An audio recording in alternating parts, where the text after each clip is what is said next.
Absolutely. No. Reggie, talk about a secret sauce. Yeah. I mean, we had all the players for 84 on defense, Yeah. and we all knew going into the season what we could do, especially if we got past Michigan that second game. And then Reggie hits the scene. Yeah. Nothing like it. Yeah. You can match up, and we'll talk about the 84 versus the 91 defense, Mm-hmm. and you can go you can go Ettman, Holmes, Kelly, Hoffman, Reggie. There's nobody like him. No. 6'7". Yeah, 6'7". You know. No technique. None. Zero. Zero technique. Just athlete out there. You know, you go from being because you remember he was Pac-10 freshman of the year in basketball. But he always hung out with us. Tim Peoples, Des Moines, and then Don Rogers, me and his brother, football player. We were always like, man, you too big. You need to come over and play some football. So we always talked to him about that, and then he just finally said, yeah. And he came out, being a freak of nature athlete, that could that size and could move, could run, and if he ever learned how to play football, look out. He had no idea what he was doing, zero idea, and most of the time, even when he was playing, we called a play and he would ask, what do I do? Wait a minute, Reggie. Let me find out what I'm doing now because I got people going in motion. Hold up, what I do? Joe, what? I can vouch for that. So I was always on the strong side. The strong side's wherever the tight end goes. Yeah. And Reggie was supposed to be the strong side outside linebacker. So he'd always follow me, and I'd tap him on the hip, move this way, move that way, and he was always looking up though for a little advice on just line him up though. Line him up and let him play. Yeah. It was, he was just a freak of nature athlete. It's. But his personality. It's one of a kind. Everybody I've asked on the show, I've said, who is the funniest teammate? No doubt. Yeah. It's Reggie's definitely one A. Lonzel's funny too. But Reggie was. It was on the field, in the game, in practice. I don't know if you remember when we go down to SC, and they had. I think they had two tight ends, Joe Cormier and the other tight end. I can't recall his name. And, Fred and I saying, hey, guy, he's pretty physical. And Reg didn't matter. I'm Reggie Rogers, So, first play, this swear to God, first play, we come in and we're telling Reg, hey, this is the game. We got to be physical. We're going to kick there, bleep, bleep. First play, man, I don't care. You knock the... So, we're now... me and Fred been talking to him the whole time, all week, and he's kind of taking the line. Oh man, first play of the game, he goes out, they run his way. We're scraping down the line.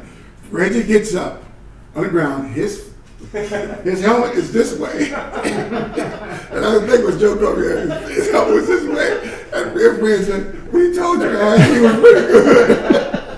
He was like, yeah, it's pretty good, man. Strap myself up.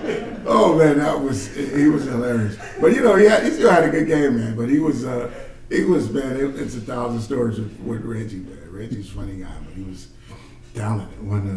Probably one of the most talented, players ever. Joe, how's your health?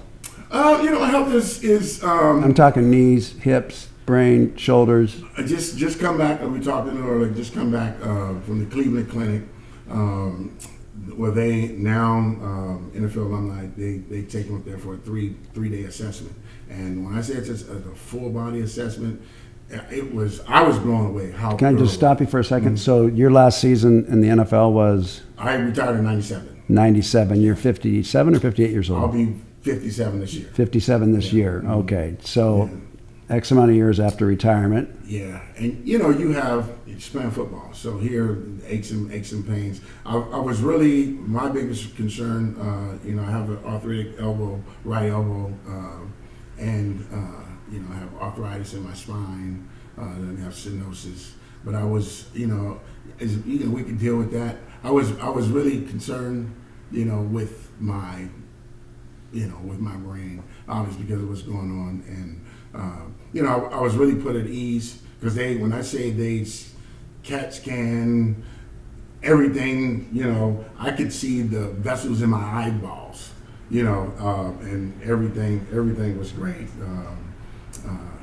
with every test. And I was literally for 3 days. It was 7 o'clock in the morning till 5. And you went from specialist to specialist to specialist. So one day? No, 3 days. 3 days. 3 days. So it's full every part of your body. And so spine, brain. I mean, but arteries. as far as the outcome, it was great. Yeah. So brain, everything was good. I was diagnosed with sleep apnea. So actually yesterday when I was coming here, set up where they're gonna give me a CPAP machine, and a lot of things with sleep apnea. One of my former teammates, Reggie White, everybody knows Reggie White. Reggie actually he died of sleep apnea. He died in his sleep Christmas Eve. Sleep apnea is something. If he had a CPAP, Good. yeah, and there's as you get older, your tonsils and stuff like that, your apnoids, could contribute to sleep apnea. So that's another option. Obesity? Obesity, yeah, is definitely a part. And then with football players, most football players have thick necks. That's another contributing factor to it. So, but I was pretty comforted with all the diagnosis, because sleep apnea is something, and part of it is what I've been doing. Since Cleveland, I'm probably down maybe 10 pounds. Just before you go there, so the NFL has a baseline of Joe Kelly. Yeah. This was the first year? Yeah. This is the So first now time. going forward, they're going to check on you the rest of your life? Is that the deal? Yeah, they'll come in and based on what your diagnosis and what they see. So they're going to address my elbow, get my some bone spurs, arthritis in there. And I'll get that scope. And we're going to address the sleep apnea. But then from there, you can come up there. They'll have you come up there every 3 to 5 years, depending on your situation. If your situation is worse, they'll have you come up there every year. Okay. Especially if you showing any early signs of ALS, dementia, anything like that. Cleveland Clinic is incredible. Something I've never.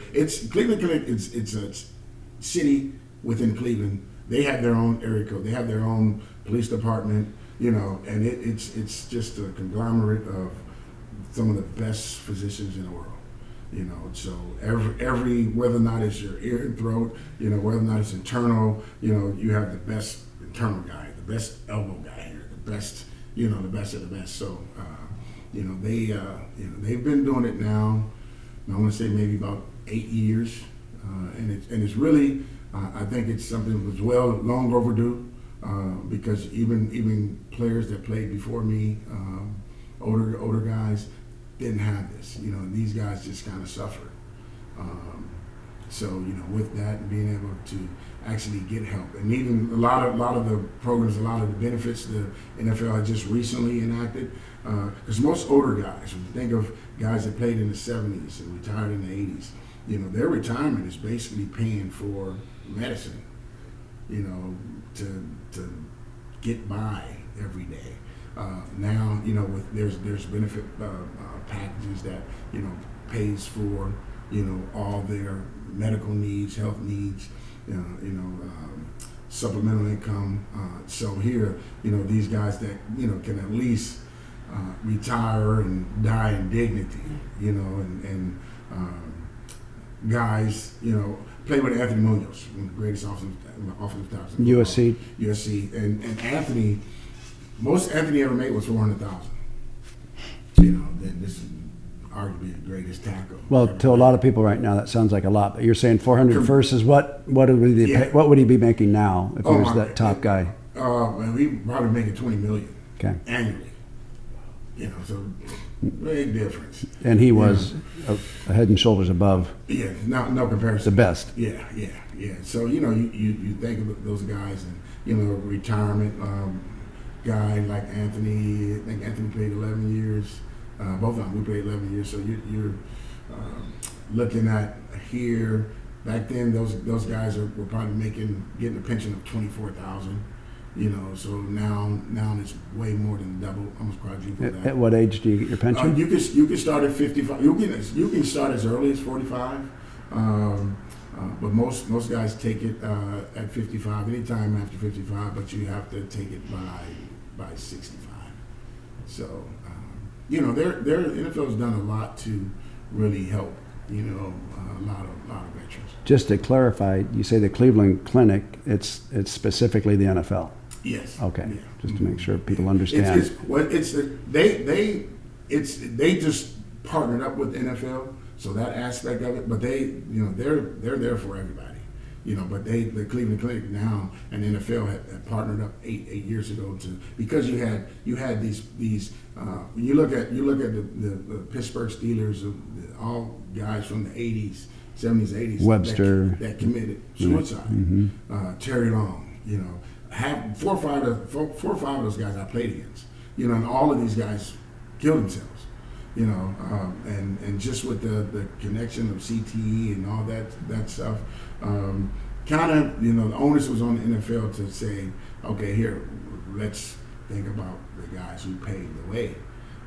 So they finally started, helping veterans, and then really looking at after the welfare, because guys are just languishing in pain.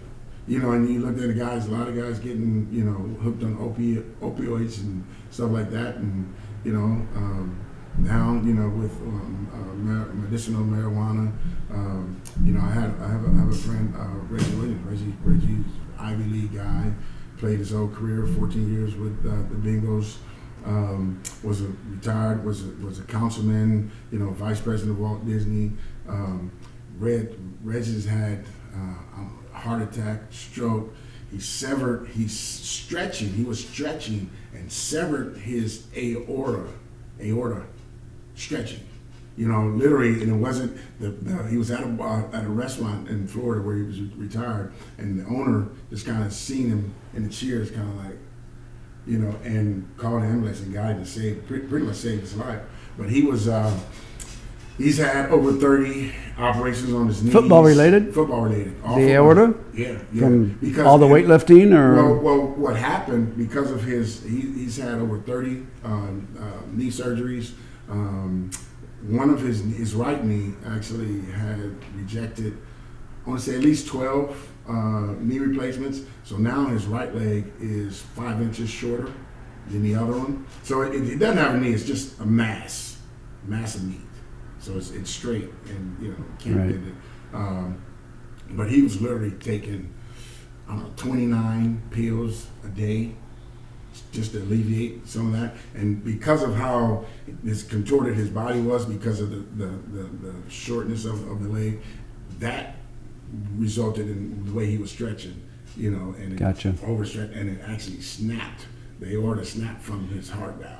So a lot of injuries us injuries, non-NFL players have never heard of. Yeah, it's not publicized. No, and he's a huge guy that pushes medicinal marijuana, and now he takes maybe 2 or 3 pills as opposed to versus 20. 30, So Joe, it sounds like being an 11-year in the NFL, it sounds like you're holding the NFL in high esteem.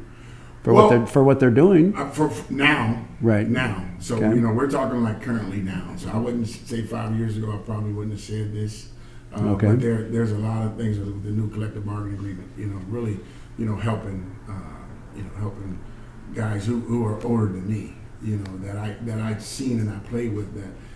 I see them, Anthony Munoz comes, to certain things, and you see that pinky finger that south, and you see, just guys out there with their injuries and back and knees, and so you're just happy that they're doing something to really help these older guys. So if we can switch it up a little bit here and try to get a little more upbeat. Right. Downer, Debbie Downer.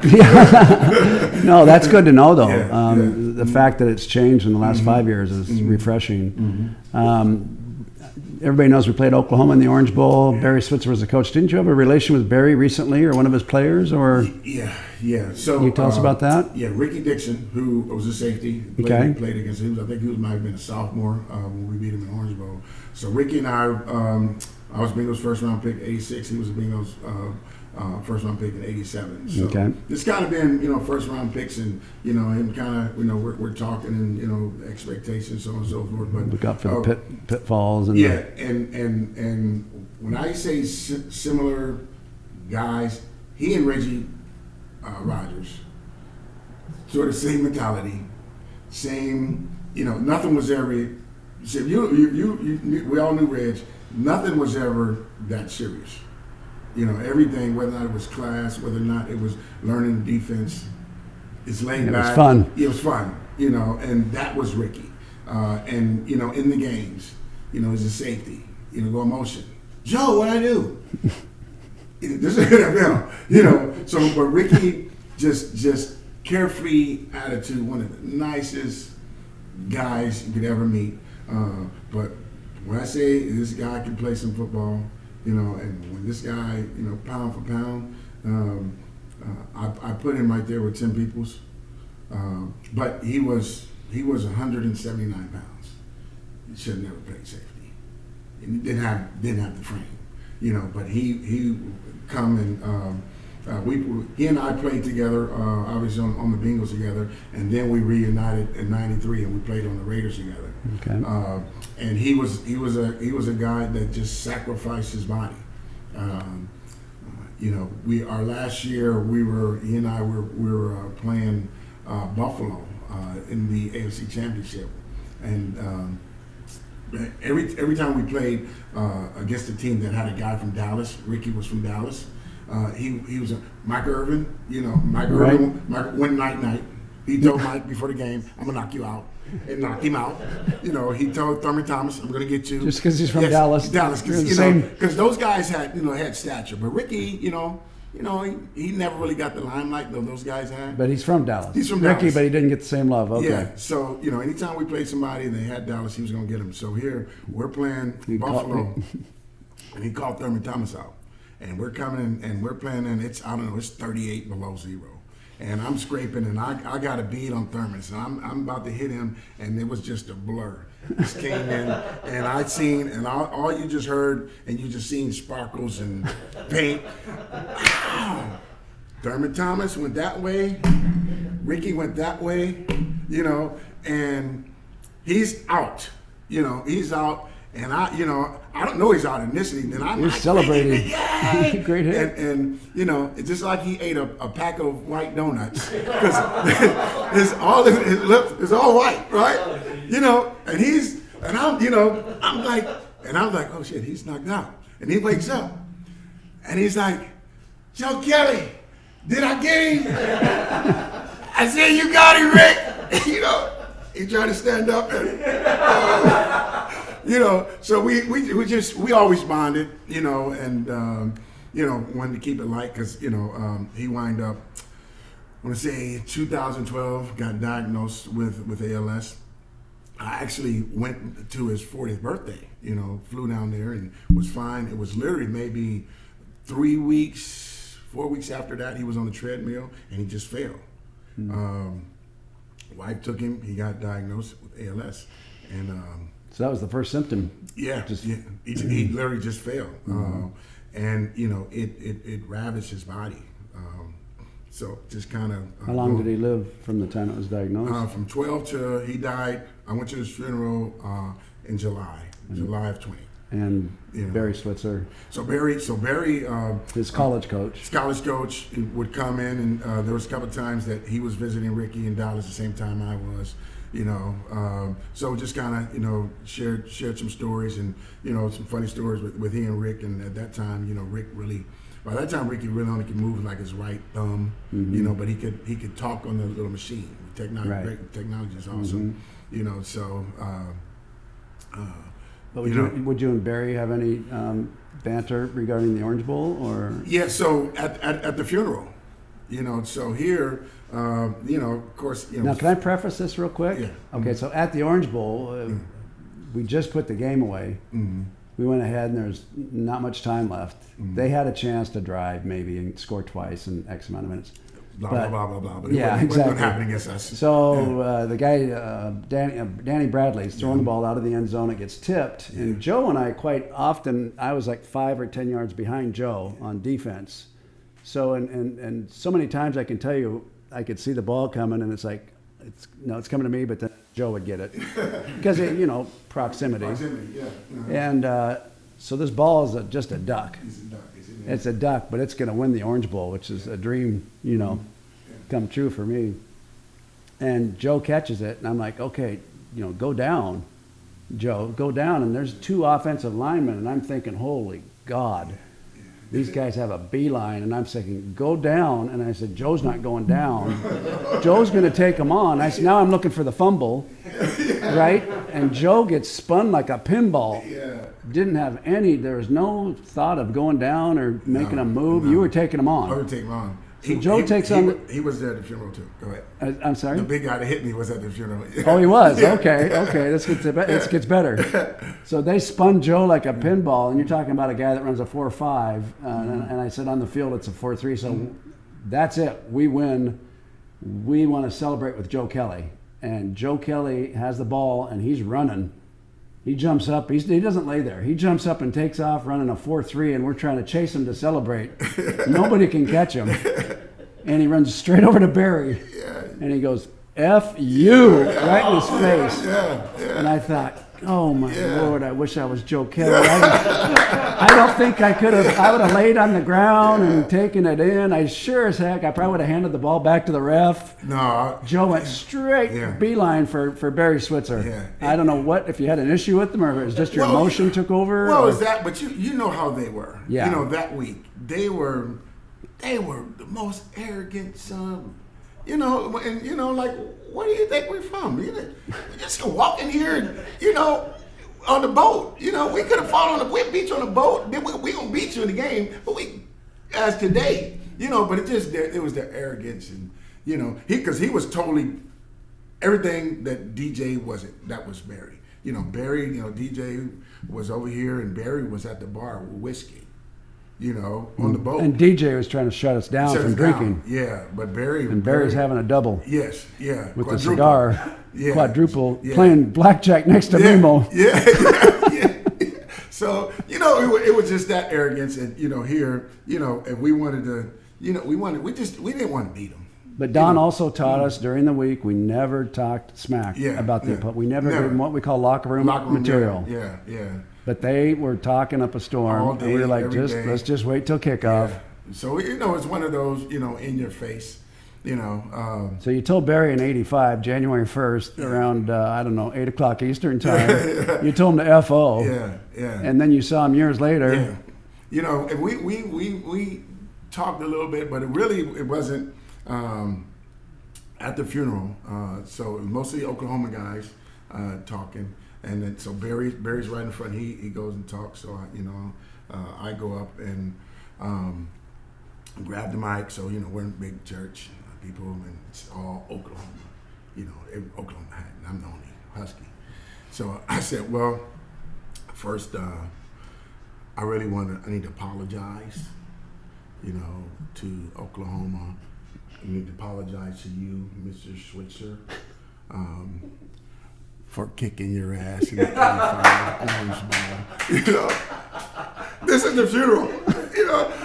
I didn't plan it. Swear to God, I didn't plan it. It just happened. I'm walking by, and I gotta get him because he's just sitting there. I gotta remind, and he's looking, and he's just kind of lighten up the whole mood. Started that, and then I just went rambling on. But it was it was a good moment. Just to get back. He laughed about it. We shook hands. Yeah, he's good.